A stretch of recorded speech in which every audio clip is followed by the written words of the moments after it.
Ceux qui restent se battent aux côtés de l'armée avec les moyens du bord. Et ils attendent justement un soutien logistique. En 6 jours, selon le New York Times, 17 000 missiles anti-chars ont été envoyés par les Américains et l'OTAN.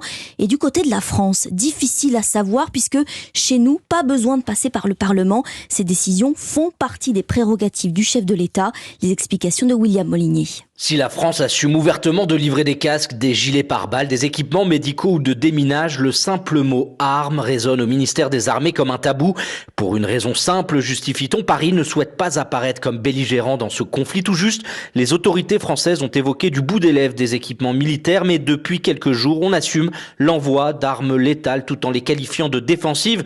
On joue sur les mots, reconnaît un haut gradé. En clair, la France ne livre pas de chars d'attaque ni d'avions de combat. En revanche, les spécialistes militaires évoquent des missiles anti-chars, des munitions, voire des mitrailleuses, mais rien de tout cela n'est officiel. À l'inverse, d'autres pays européens ont fait le choix de la communication.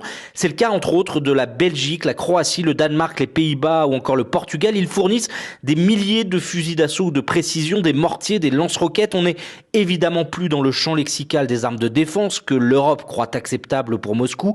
Et d'ailleurs, selon nos informations, Paris a rappelé à l'ordre les gouvernements européens jugés trop bavards. La plupart a depuis réfréné, à l'exception de l'Allemagne et de l'Espagne qui ont à nouveau détaillé plusieurs de leurs livraisons. William Molinier.